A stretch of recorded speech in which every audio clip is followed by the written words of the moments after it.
Warmful welcome, my dears. This is 7th standard English. Today our topic is The Wind on Haunted Hill. அதாவது பேய் மலையில் காற்று. Do you like thrilling story? It is a thrilling story.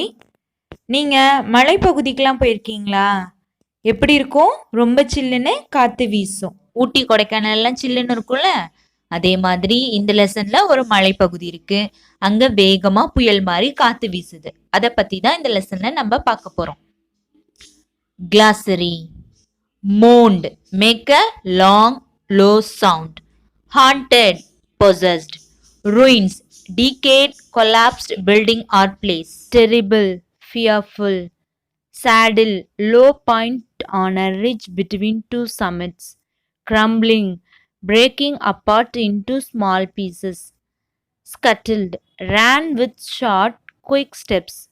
Whistling truss, a small singing bird. Straggling, spreading out in different directions. Characters in the story: Usha, Binya and Suresh. Hoo, cried the wind as it swept down from the Himalayan snows. It hurried over the hills and passes and hummed and moaned in the tall pines and deodars. On Haunted Hill there was a little to stop the wind. Only a few stunted trees and bushes and the ruins of what had once been a small settlement. Himalayan ஹில்ல வேகமா சத்தம் போட்டுக்கிட்டு காத்து வீசுது. அங்க இருக்க கால்வாய்கள் மலைகள் எல்லாத்தையும் தாண்டி காத்து வேகமா வீசிக்கிட்டு இருக்கு. அந்த பேய் காத்து சில உடஞ்ச ட்ரீஸ் கிட்டையும் புதர்கிட்டையும் உடஞ்ச பில்டிங் கிட்டையும் செட்டில்மெண்ட் ஆயிட்டு திரும்பியும் வேகமா வீசிக்கிட்டு இருக்கு. On the slopes of the next hill there was a small village. People kept large stones on their tin roofs to prevent them from blowing away. There was nearly always a wind in these parts. Even on sunny days, doors and windows rattled. Chimneys choked. Clothes blew away. அதாவது அந்த Himalayan பக்கத்துல ஒரு slope இருக்கு, அதுக்கு அடுத்து ஒரு சின்ன கிராமம் இருக்கு. அங்க நிறைய பீப்புள் இருக்காங்க. அவங்க வீட்டில் இருக்க கூரைகள்லாம் பறக்காம இருக்கிறதுக்காக அவங்க கூரைகள் மேல கற்களை அடுக்கி வச்சிருக்காங்க. ஏன்னா காத்தடிச்சிச்சுன்னா கூரையெல்லாம் பறந்து போயிடும்ல, அது பறந்து போகாம இருக்கிறதுக்காக அவங்க கூரை மேல கற்களை அடுக்கி வச்சிருக்காங்க. அங்க வெயில் அடிக்கிற காலத்துல கூட கதவுகள் ஜன்னல்கள் எல்லாம் படப்படன்னு அடிச்சுக்கும். அங்க இருக்க விளக்குகள்லாம் அணிஞ்சு போயிடும். அங்க இருக்க துணிகள் எல்லாம் பறந்து போயிடும். 3 children stood beside a low stone wall, spreading clothes out to dry. On each garment they placed a rock. Even then the clothes fluttered like flags and pennants. அந்த இடத்துல 3 குழந்தைகள் இருந்தாங்க. அவங்க ஒரு கல்லு பக்கத்துல நின்றுட்டு இருந்தாங்க. அவங்க துணிகளை காய வைக்கிறதுக்காக அந்த இடத்துக்கு வந்திருக்காங்க. அப்ப இருந்தும் அந்த துணிலாம் என்ன பண்ணுது, வேகமா பறக்குது. கொடிகள்ல இருந்து பறக்கிற மாதிரி பறக்குது. Usha, dark-haired and rose-cheeked, struggled with her grandfather's long loose shirt. She was 11 or 12. Her younger brother Suresh was doing his best to hold down a bedsheet while Binya, a slightly older girl, Usha's friend and neighbor, was handing them the clothes one at a time. அங்க அந்த 3 குழந்தைகள் இருந்தாங்கல்ல, அதுல ஒரு குழந்தையோட பேரு உஷா. அவளுக்கு 11 அல்லது 12 வயசு இருக்கும். அவளோட ஹேர் ரொம்ப டார்க் கலர்ல இருக்கும். அவளோட கண்ணம் சிவந்த கண்ணங்களாக இருக்கு. அவ என்ன பண்றானா, அவங்க தாத்தாவோட சட்டைய காய வைக்கிறதுக்கு ரொம்ப கஷ்டப்படுறா. அவளுக்கு ஒரு எங்கர் பிரதர் இருக்கா. அவனோட நேம் சுரேஷ். இவங்க ரெண்டோட ஃப்ரெண்டும் அவங்களோட நெய்பர் ஒருத்தவர் இருக்கா. அவ பேரு பின்யா. அவங்க 2 பேரும் என்ன பண்றாங்க, பெட்ஷீட்டை காய வைக்கிறதுக்கு ஹெல்ப் பண்றாங்க. Once they were sure everything was on the wall, firmly held down by rocks, they climbed up on the flat stones and sat there for a while in the wind and the sun, staring across the fields at the ruins on haunted hill. I must go to the bazaar today, said Usa. I wish I could come too, said Binya, but I have to help with the cows and the housework. Mother isn't well. அவங்க 3 பேரும் துணியெல்லாம் காய வச்சுட்டு ஒரு ஃப்ளாட்டான ஒரு stone மேலே ஏறி உட்கார்ந்துட்டு பேசிட்டு இருக்காங்க. உஷா சொல்றா, நான் இன்னைக்கு பஜாருக்கு போகணும் அப்படின்னு சொல்றா. பின்யா, நானும் வரலாம், ஆனா எங்க வீட்டில் எனக்கு வேலை இருக்கு, மாடுகள்லாம் பார்த்துக்கணும், எங்க அம்மாவுக்கு உடம்பு சரியில்லை அப்படின்னு சொல்றா. I can come, said Suresh. He was always ready to visit the bazaar, which was 3 miles away, on the other side of Haunted Hill. No, you can't, said Usha. You must help grandfather chop wood. Their father was in the army, posted in a distant part of a country, and Suresh and his grandfather were the only men in the house. Suresh was 8, chubby and almond-eyed. உடனே சுரேஷ் சொல்றான், நான் வரேன், எனக்கு பஜார் போகிறதுக்கு பிடிக்கும், அந்த பஜார் 3 mile தூரத்தில் இருக்குது, அந்த பேய்மலைக்கு அடுத்து இருக்குது அப்படின்னு சொல்கிறான். ஆனால் உஷா சொல்கிறா, வேணா, நீ வர வேணா, நீ தாத்தாவுக்கு மரம் வெட்டுறதுக்கு ஹெல்ப் பண்ணு, ஏன்னா வீட்டில் அவங்க அப்பா இல்லை, அவங்க அப்பா ஒரு ஆர்மி மேன், அவர் ஆர்மியில் இருக்காரு, அந்த வீட்டில் சுரேஷும் கிராண்ட்ஃபாதரும் தவிர வேற மென் யாருமே இல்லை. சுரேஷ் எப்படி இருப்பான், அவனுக்கு 8 வயசு, அவன் சப்பி சிக்ஸா இருப்பான், அவனோட கண்ணு ரொம்ப அழகா இருக்கும். Won't you be afraid to come back alone? He asked. Why should I be afraid? There are ghosts on the hill. I know, but I will be back before it gets dark. Ghosts don't appear during the day.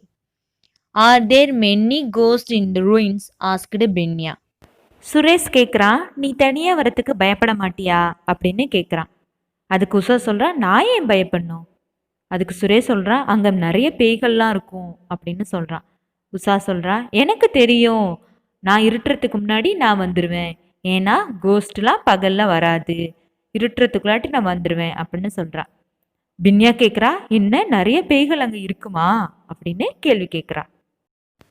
Grandfather says so. He says that many years ago, over 100 years ago, English people lived on the hill. But it was a bad spot, always getting struck by lightning. And they had to move to the next range and build another place. But if they went away, why should there be any ghosts? Because grandfather says during a terrible storm, one of the houses was hit by lightning and everyone in it was killed. Everyone, including the children. Were there many children? Usha சொல்றா, எங்க தாத்தா சொன்னாரு, பல வருஷத்துக்கு முன்னாடி, அதாவது 100 வருஷத்துக்கு முன்னாடி அங்க இங்கிலீஷ் பீப்புள்லாம் வாழ்ந்து வந்தாங்க. அது ஒரு மோசமான இடம். அந்த இடத்துல மின்னல் இடினால தாக்கி ஒரு பில்டிங் வீணாகி உடஞ்சி கிடக்கு அப்படின்னு சொல்றா. அதுக்கு பின்யா கேட்குறா, ஏன் அங்கே ஏதாவது கோஸ்ட் எதுவும் இருக்கா அப்படின்னு கேட்குறா. ஆமா, எங்க தாத்தா சொல்லியிருக்காங்க, ஒரு புயல்னால ஒரு வீடு தாக்கப்பட்டு அங்க இருக்கவங்க எல்லாம் இறந்துட்டாங்க, இன்க்ளூடிங் சில்ட்ரனும் இறந்துட்டாங்க அப்படின்னு அவங்க தாத்தா சொன்னாங்கன்னு சொல்றா. பின்யா கேட்குறா, குழந்தைங்களுமா, எத்தனை குழந்தைங்க இருந்தாங்க அப்படின்னு கேட்குறா. There were 2 of them, a brother and sister.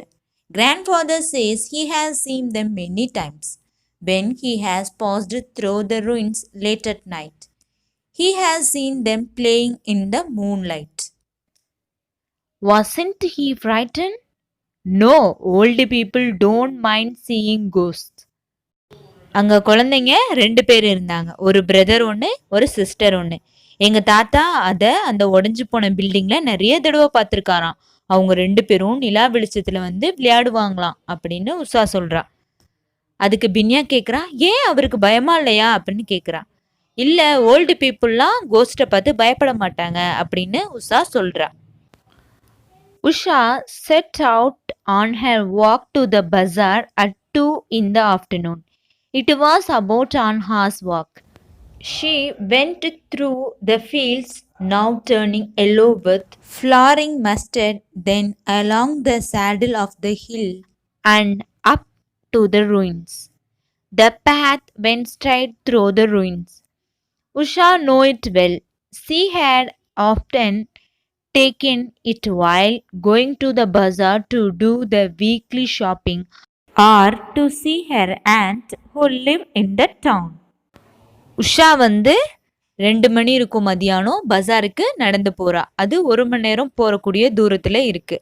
அவ போற வழியில ஃபீல்ட்ஸ், அதாவது நிறைய அழகான தோட்டங்கள்லாம் இருக்கு. அங்க ஒரு கடுகு செடி இருக்கு, அங்க மலைகள்லாம் இருக்கு, உடைஞ்சு போன பில்டிங்லாம் இருக்கு. அதை பார்த்துட்டே போறா. அவ போற வழி ஸ்ட்ரெயிட்டா இருக்கு. அவளுக்கு அந்த வழி நல்லாவே தெரியும். ஏன்னா வீக்லி ஒன்ஸ் ஷாப்பிங் பண்றதுக்கு அவ எப்பவுமே போவா. அங்க போன பிறகு அவங்க ஆண்ட்டை அந்த டவுன்ல பார்த்துட்டு தான் வருவா. அவளுக்கு தெரிஞ்ச பாதை தான் இது. அதனால அவ தைரியமா நடந்து போய்கிட்டே இருக்கா. Wild flowers grew in the crumbling walls. A wild plum tree grew straight out of the floor of what had once been a large hall. Its soft white blossoms had begun to fall. Lizards scattered over the stones, while a whistling thrush, its deep purple plumage glistening in the soft sunshine, sat in an empty window and sang its heart out. அவ போற வழியில ஒரு உடஞ்ச செவரை பார்க்குறா. அங்க PM ட்ரீஸ்லாம் ஸ்ட்ரெயிட்டா அழகா வளர்ந்துருக்கு. அந்த லிசார்ட்ஸ்லாம் பள்ளியெல்லாம் அந்த ஸ்டோன் மேலே சுற்றி சுற்றி திரியுது. ஒரு அழகான பறவை ஒன்று ஒரு உடஞ்ச விண்டோ மாதிரி இருக்கிறதுல உட்காந்துருக்கு. அங்கே சன்சைன் இருக்கு, ரொம்ப அழகா இருக்கு. உடனே அவ என்ன பண்றா, பாட்டு பாடிக்கிட்டே போறா. Usha sang to herself as she tripped lightly along the path. Soon she had left the ruins begin. The path dipped steeply down to the valley and the little town with its straggling bazaar. Usha வந்து அவளே பாடிக்கிட்டு அவ ஜாலியா நடந்து போய்கிட்டு இருக்கா. அந்த வழியில உடஞ்ச பில்டிங்லாம் பார்க்கறா. அங்க நிறைய பள்ளத்தாக்குலாம் இருக்கு. அவ பசாரை போய் அடைஞ்சிட்டா. அது நிறைய வழியில இருக்கு. பசாருக்குலாம் போயிருக்கீங்களா? நிறைய கடத்தெருவுலாம் இருக்கும்ல, அதே மாதிரி நிறைய கடத்தெருவுலாம் அங்க இருக்கு. Usha took her time in the bazaar. She bought soap and matches, spices and sugar.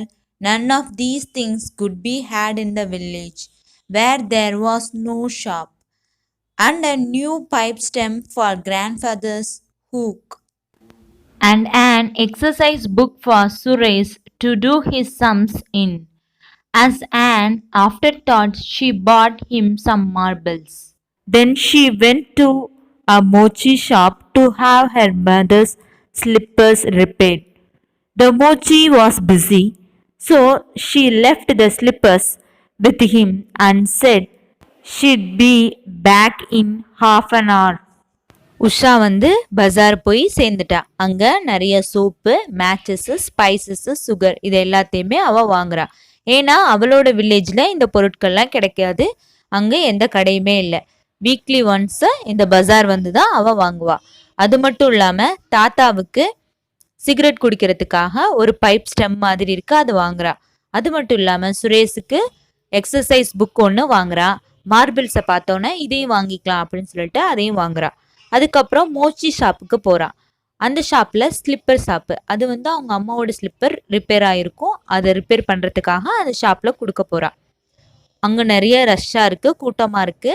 உடனே அவ கொடுத்துட்டு நான் 1/2 மணி நேரத்துல வரேன் அப்படின்னு சொல்லிட்டு அவ திரும்பிட்டா. She had 2 rupees of her own saved up, and she used the money to buy herself a necklace of amber colored beads from an old Tibetan lady who sold charms and trinkets from a tinny shop at the end of the bazaar.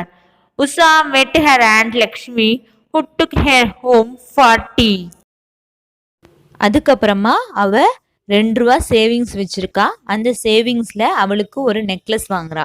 நல்ல ஒரு டைமண்டான beads வச்ச ஒரு necklace. அது டிபேத்தியன் லேடிட்ட இருந்து ஒரு சின்ன ஷாப்ல இருந்து வாங்குறா. அதுக்கப்புறம் அவங்க ஆன்ட்டியை பார்க்குறா லக்ஷ்மி. அவங்க வந்து வா டீ குடிக்கலாம் அப்படின்னு சொல்லிட்டு உஷாவை கூப்பிடுறாங்க.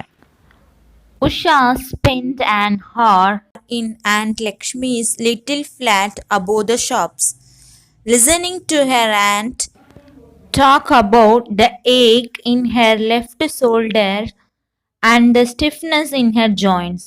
She drank 2 cups of sweet hot tea, and when she looked out of the window, she saw the dark clouds had gathered over the mountains. Usha ran to the cobblers and collected her mother's slippers.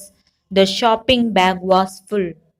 She slung it over her shoulder and set out for the village. Usha அவங்க anti Lakshmi வீட்டில் கொஞ்ச நேரம் இருக்கா. அவங்க அத்தை சொல்கிறதெல்லாம் கேட்குறா. அவங்க அத்தைக்கு லெஃப்ட் ஷோல்டரில் பெயின் இருக்குது, ஜாயின்ஸ்லலாம் பெயின் இருக்குது அப்படின்னு சொல்கிறதெல்லாம் கேட்டுட்ருக்கா. அதுக்கப்புறம் ஹாட்டாக ஒரு 2 கப்பு டீ குடிக்கிறா. டீ குடிக்கும் போது விண்டோ வழியாக பாங்க மேகம்லாம் இருட்டி மழை வர மாதிரி இருக்குது. உடனே அவன் என்ன பண்ணுறா, வேகமாக அவங்க அம்மா செப்பலை ரிப்பேர் கொடுத்துருந்தால அந்த செப்பலை வாங்கிக்கிட்டு அவளோட ஷாப்பிங் பேக் ஃபுல்லாகிடுச்சு. வேகமாக அவன் வில்லேஜுக்கு ஓடி வர முயற்சி செய்கிறா. Okay children, remaining story we will see in next video. Thank you for watching this video.